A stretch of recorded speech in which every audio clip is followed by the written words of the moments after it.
गुरुर्ब्रह्मा गुरुर्विष्णू गुरुर्देव महेश्वरा गुरु साक्षात परब्रह्म तस्मै श्री गुरवे नमः. आपल्याला जे भरभरून मिळतं त्याबद्दल कृतज्ञता बाळगणं किती आवश्यक आहे हे बघूया आज ध्यानात. मग करूया ध्यान. ताठ बसा, पाठ मान खांदे सैल करा, हाताची ध्यान मुद्रा करा, हात मांडीवर ठेवा, डोळे अलगद मिटा, मोठा श्वास घ्या, सावकाश सोडा, मन शांत करा. असं बघा, मानव हा भावनाशील प्राणी आहे. तो राग, लोभ, प्रेम, असूया, क्रोध, करुणा, शौर्य, भीती, स्नेह, दुस्वास अशा कितीतरी परस्पर विरोधी भावनांचा रोज अनुभव घेत असतो. काही भावना त्याला आनंदाची अनुभूती देतात, तर काही भावना त्याला दुःख देतात. त्याच्या जीवनात आनंद आणि दुःख याचा जणू काही लपंडावच चालू असतो. तरी त्याला आनंद व सुख कमी आणि दुःखच जास्त आहे असं वाटत राहतं. याला कारण त्याचं मन. हे मन आनंदापाशी, सुखापाशी रेंगाळत राहतं आणि दुःख मात्र त्याला नको असं वाटतं. आनंद मिळवणं आणि आनंदी असणं, आनंदी वाटणं असे कितीतरी शब्द आपण रोज म्हणतो. मग हा आनंद म्हणजे नेमकं काय? शरीरशास्त्राच्या दृष्टीने आनंदी माणसाच्या मेंदूत करड्या रंगाचं द्रव जास्त असतं. जपानी शास्त्रज्ञांच्या संशोधनानुसार मनुष्याच्या मनातील आनंदाची, सुखाची भावना त्याच्या मेंदूतील प्रेक्युनियस या पोरिएटल लोब मधील भागात निर्माण होते. मनाप्रमाणे घडून येणं, यश मिळणं, कौतुक होणं, पदप्रतिष्ठा प्राप्त होणं, मानसन्मान मिळणं अशा गोष्टी घडून येतात. तेव्हा मेंदूतील यंत्रणा करड्या रंगाचे द्रव निर्माण करते. ते आनंदाच्या अनुभूतीस कारण ठरते. ज्या लोकांच्या मेंदूतील प्रोकोनियसमध्ये करड्या रंगाचं द्रव अधिक आहे त्यांना आनंदाची अनुभूती जास्त मिळते. असा मनुष्य दुःख वाट्याला आलं तरी फारसा खचत नाही. तसंच ध्यानधारणेने प्रेक्युनियस मधील करडे द्रव्य वाढतं. त्यामुळे मेडिटेशन केल्याने आपल्याला आनंदाची अनुभूती येते असं सुद्धा शास्त्रज्ञांना आढळून आलं आहे. माणसाचा संपूर्ण जीवन संघर्ष आनंदाच्या शोधासाठीच असतो. आनंद हा शब्द उच्चारताच विरोधी भावछटेचे दुःख शब्द नकळत ओठावर येतो. एवढा नकळत की ह्याचा जणू एकत्रितच सहवास असावा. पण सगळा आनंदच असेल तर जीवनात कुठलंच आव्हान नसल्याने निरस्ता निर्माण होईल. जगात अंधारासारखी गोष्ट नाही. प्रकाशाच्या अभावालाच अंधार असं म्हणतात. तसं आनंदाच्या अभावालाच दुःख म्हटलं जातं. बऱ्याचदा आनंद कशात मानायचा आणि दुःख कशाला म्हणायचं हे सुद्धा आपल्याला नीट कळत नाही. मग फकीरों से भी हम सौदा कर लेते हैं अक्सर, जो 1 रुपये में लाख दुआएं देता है. अशा उसन्या आनंदाचा सौदा आपण करतो. सामान्य माणसाची सुखाची, आनंदाची व्याख्या सतत बदलते.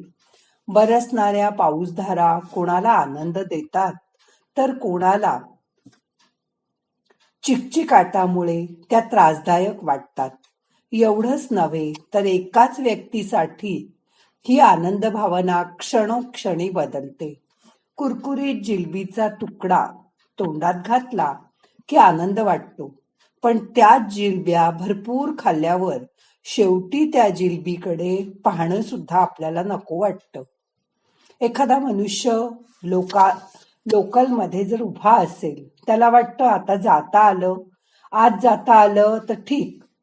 आत प्रवेश मिळाला की असं वाटतं बसायला थोडीशी सीट मिळाली तर बरं. सीट बसायला मिळाली की वाटतं खिडकी जवळची जागा मिळावी, बाहेर पाहता येईल. कोणी कार चालवताना दिसला की वाटतं काय ही रोज धक्के खाऊन जायची प्रवासाची आपल्याला आवड. कार हवी म्हणजे मिळेल किती छान समाधान. जे मिळत नाही त्याचाच माणसाला सतत हव्यास असतो. जे सहज मिळणं त्यात जीवाची तृप्तता होत नाही. जे दूर, जे असाध्य, तिथे मन नेहमी धावत राहतं.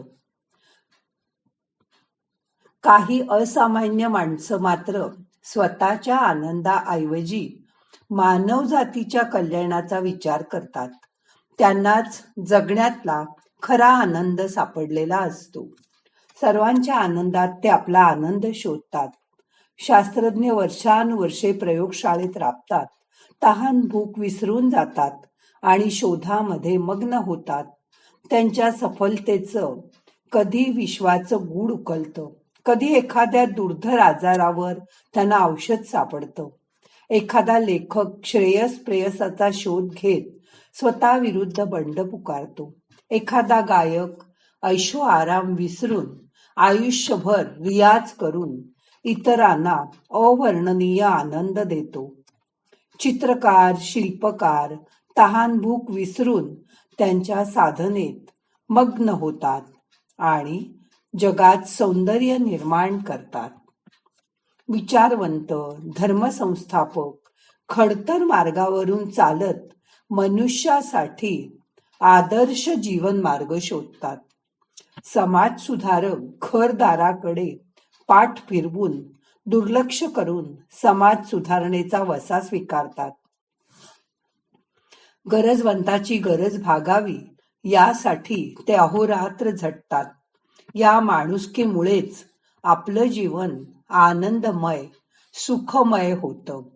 त्यांच्या प्रती कितीही कृतज्ञता व्यक्त केली तरी कमीच. आज जे सैनिक घरदाराचा त्याग करून आपल्या माणसांपासून दूर तिकडे सीमेवर सियाचीन सारख्या थंडीमध्ये हिमालयाजवळ देशाचं रक्षण करतायत, त्याच्यामुळेच आज आपण इथे सुखाने झोपू शकतो. एकाचा त्याग दुसऱ्याला आनंद देतो, सुख देतो, पण त्यांच्याबद्दल मनात सतत कृतज्ञता बाळगणं हे आपलं कर्तव्य आहे. जे लोक स्वतःचं सगळं आयुष्य देशासाठी अर्पण करतात, अशी माणसं निर्माण होणाऱ्या भारताचं किती कौतुक करावं, त्याच्या आईवडिलांचं किती कौतुक करावं. जेव्हा आपण आपल्या देशासाठी काहीतरी करायची मनात उर्मी बाळगतो, त्यावेळी आपण केवढं महान कार्य करतोय हे माणसाच्या सुरुवातीला लक्षातही येत नाही. खूप डॉक्टर, इंजिनियर होतात, IIT मध्ये खूप मोठे पगार मिळवतात, पण देशसेवा करण्यासाठी आर्मीमध्ये भरती व्हायचं हे मनाचं जे एक मोठं सुख आहे, त्या सुखासाठी आज माझ्या नातवानी NDA मध्ये प्रवेश घेतला. म्हणून मला देवाची कृतज्ञतेने आभार मानावे असं वाटतंय. या कृतज्ञतेमुळे त्याला खूप मोठं यश मिळेल, आनंद मिळेल, तो आयुष्यात खूप मोठा होईल याबद्दल माझ्या मनात खात्री आहे. आता 2 मिनिटं शांत बसा. आत्ता मिळत असलेल्या सुखसोयी, सतत सिनेमा बघणं, TV बघणं, मोबाईलवर खेळणं, हॉटेलिंग करणं, ह्या तरुण वयातल्या सगळ्या आवडी सोडून आज माझा कनक त्याच्या NDA प्रवेशासाठी जात आहे. देशसेवा करणं हे इतक्या लहानपणी त्याच्या मनात रुजलेलं बीज आम्ही पण पाणी घालून मोठं करायचा प्रयत्न करू. त्याला आयुष्यात देव खूप मोठं यश देवो. त्याबद्दल देवाची मी सतत कृतज्ञ राहील. आता आजचं ध्यान संपवायचंय. प्रार्थना म्हणूया. नाहम करता हरि करता, हरि करता हि केवलम. ओम शांती शांती शांती.